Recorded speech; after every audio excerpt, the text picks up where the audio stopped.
Hello नमस्कार। मैं doctor Surendra खंसली ज्योतिष आचार्य ज्योतिष की इस नई श्रृंखला में आपका स्वागत करता हूं। दोस्तों, आज बात करते हैं हम कैप्रिकॉर्न साइन की, मकर राशि की। और मकर राशि में हम जानने की कोशिश करते हैं कि सबसे अच्छा गोचर इस समय जनवरी के महीने में जो ग्रह गोचर किया है और वो मकर राशि को इतना सपोर्ट कैसे कर रहा है, इन चीजों की चर्चा करेंगे। मकर राशि में हम आपको ये बताएंगे कि मकर राशि के जो लॉर्ड हैं वो है शनि। और शनि ठीक दूसरे स्थान में गोचर कर रहे हैं, उनके साथ में उनके परम मित्र शुक्र भी वहां पर है। देखिए, एक तो केंद्र के भाव हैं, यहाँ पर देखिए दसम स्थान जो है ये शुक्र का है, और आपकी कुंडली में जो पंचम स्थान है ये भी शुक्र का है। अब दसम स्थान को आप जानते हैं कि ये आपको राजयोग भी दिला सकता है और श्रेष्ठ राजयोग भी दिला दिला सकता है ये शुक्र।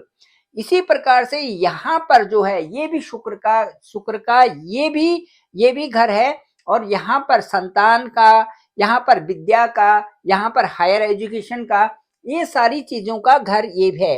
ये जो पंचम स्थान है, ये जो दसम स्थान है, और जो दूसरा स्थान है यहाँ पर दूसरा स्थान हमारे फाइनेंस का है। फिनांस का ये जो घर है, यहाँ पर कई प्रकार से, यहाँ पर एक तो हम ये देखेंगे कि पैसा भी आ रखा है, आर्थिक जो हमारी समस्या है उनका समाधान हो रहा है। दूसरा, उसमें बचत भी हो रहा है, क्योंकि ये घर बचत का भी होता है। तो यहाँ पर जो सेकेंड हाउस में है, इसमें शुक्र का आना और शनि का यहाँ पे रहना, ये बहुत बड़ी बात है जनवरी के महीने में। अब मैं आपको ये बताऊंगा कि यहाँ पर जो शुक्र और शनि है, ये इन भावों को तो इफेक्ट कर ही रहे हैं, से साथ साथ में आपको एक नई ऊर्जा भी प्रदान कर रहे हैं। शुक्र का मतलब है त्रिकोण, और केंद्र में जब ये राजयोग बन रहा है और द्वितीय स्थान पर जब ये बन रहे हैं, तो ये आपको आर्थिक रूप से भी संपूर्ण कर रहे हैं, आपके परिवार के रूप से भी संपूर्ण कर रहे हैं, आपके करियर में भी उन्नति कर रहे हैं, और आपकी एजुकेशन में भी उन्नति कर रहे हैं। तो इससे ये कह सकते हैं कि संतान से संबंधित आपको चिंता मुक्त होंगे, क्योंकि जो शुक्र का जो साथ में शनि के साथ में जो गोचर है, ये जनवरी के महीने में आपके लिए बहुत ही सुखद सुखद गोचर बन रहा है।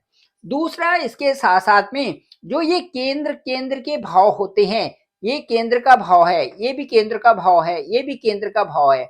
तो इन केंद्र के भाव में हमें ये देखना है कि जो शुक्र और शनि से संबंधित हैं, वो तो ये भाव है। तो 1, 4, 7, 10, इनमें हमने ये देखना है कि जो बुध यहाँ पर, और ग्रह तो कोई गोचर दिख नहीं रहे हैं। यहाँ पर देखिए, इनके जो लॉर्ड हैं यहाँ पर हैं, इनके जो लॉर्ड हैं यहाँ पर हैं, और उसके बाद जो इनके लॉर्ड हैं वो गोचर 2-2 दिन के लिए करते हैं। और जो मंगल का गोचर है वो यहाँ पर दिख रहा है। देखिए, मंगल का गोचर यहाँ पर इस समय यहाँ पर है। मंगल के अलावा यहाँ पर और कोई भी ग्रह दिखाई नहीं दे रहा है चारों, 1, 4, 7 और 10 में। केवल मंगल यहाँ पर नीचस्थ बैठे हुए हैं। अब इसमें जो बुध का गोचर होगा वो इस स्थान में 24 तारीख से होगा यहाँ पर, जो कि एक काफी सुखद गोचर आपके लिए माना जा रहा है। अब ये भी, क्योंकि जो मकर राशि है, इनके दो जो अच्छे ग्रह हैं वो कौन है, एक तो शुक्र और दूसरा बुध। शुक्र और बुध यदि मकर राशि वालों के कुंडली में अच्छे हैं, तो मकर राशि का जो जीवन होता है उनको कम परिश्रम में ही सफलता मिलती रहती है।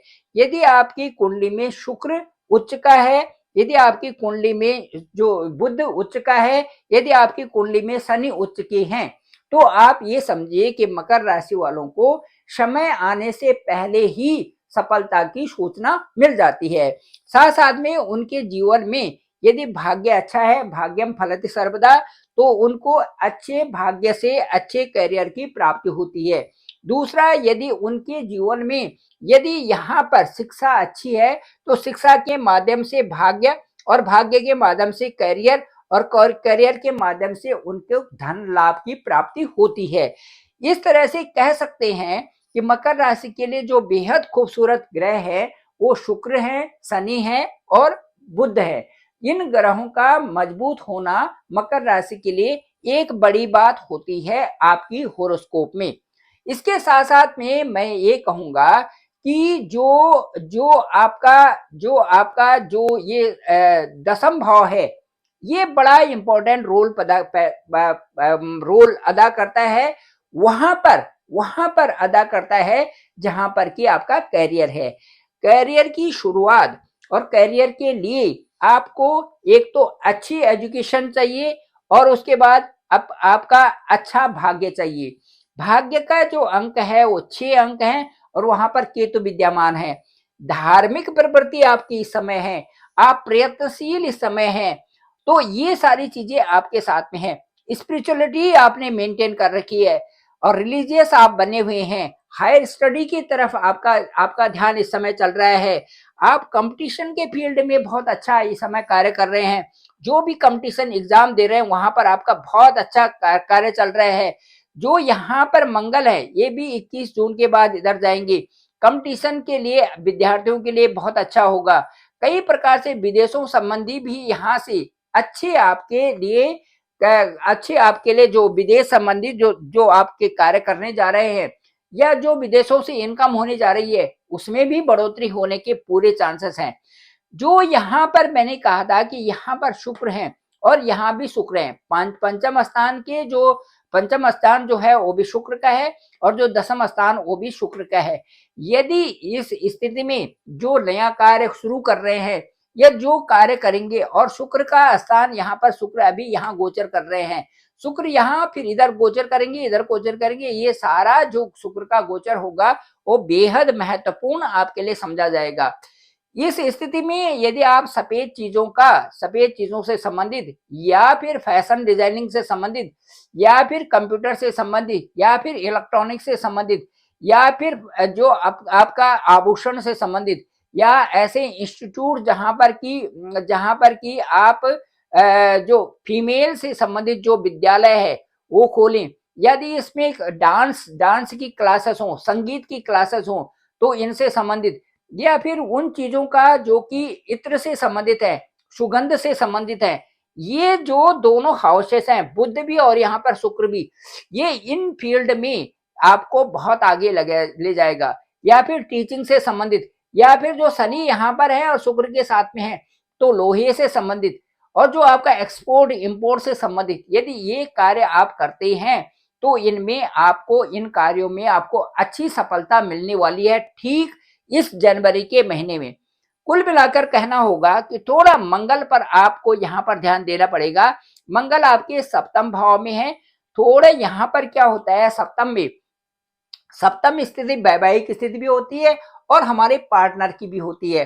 पार्टनर साझेदारी में आपको अच्छे विवेकपूर्ण ढंग से यहाँ पर व्यवहार दिखाना पड़ेगा और व्यवहार रहना भी पड़ेगा। यदि आप कुंडली दिखाते हैं, यदि आप कुंडली देखते हैं तो इसमें क्लियर पिक्चर आती है कि सप्तम भाव में जो हमारा पार्टनर है, जो हमारी साझेदारी है, इसमें हमें बैलेंस बना के चलना है।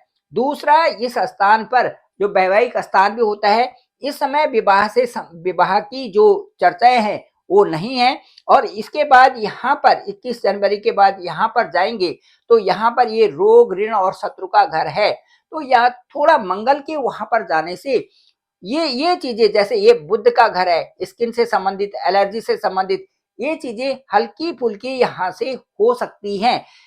एलर्जी संबंधित, स्किन से संबंधित या ठंड से संबंधित जो ठंड के विकार हैं वो हो सकते हैं। तो ये इन चीजों का थोड़ा आपको स्वास्थ्य का ध्यान रखना पड़ेगा। बाकी आपका कॉम्पिटिटिव वे, आपका विल पावर बहुत अच्छी स्ट्रांग है और आप उस स्ट्रांग विल पावर से आगे बढ़ते जा रहे हैं। अपने कार्यों को भी आपने मैनेज कर रखा है और उसके साथ साथ में आपका वर्क फील्ड भी अच्छा मैनेज हुआ है। कुल मिलाकर के कहें तो जो धन का आगमन है वो आपका बना रहेगा और इससे बड़ी बात और क्या हो सकती है। आर्थिक क्षेत्र से आप संपन्न हो रहे हैं और आपको अपने ऊपर भरोसा भी है और अपने ऊपर विश्वास भी है।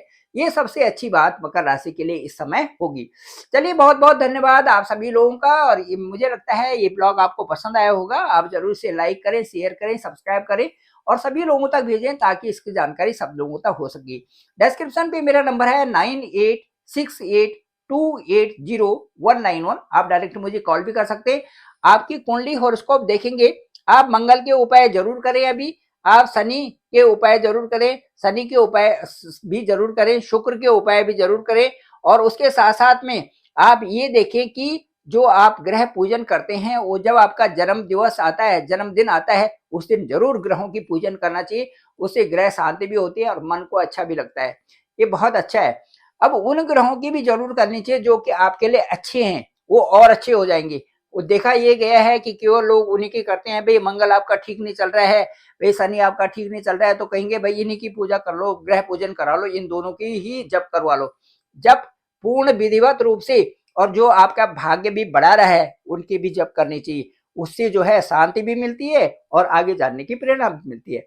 तो आप मुझे अपनी कुंडली भेज सकते हैं, जो बहुत नीडी लोग हैं, और मैं आपको देखूंगा आपका लग्न क्या है, आपकी कुंडली क्या है, आपका नवांश क्या है, और उसके साथ साथ में देखेंगे कि गोचर कुंडली क्या कहती है। इन सब पर विचार करेंगे और उसके बाद मैं बताऊंगा कि आपके लिए समय कैसा चल रहा है। आपकी दशा और अंतर्दशा पर विचार करके आपको एक अच्छा सा विश्लेषण भेजेंगे। मुझे लगता होगा आपको बहुत अच्छा पसंद आएगा और जो वार्ता आपके साथ होगी वो भी आपको बहुत अच्छी लगेगी। Thank you very much. आप सभी लोगों का आभार, आप सभी लोगों का धन्यवाद।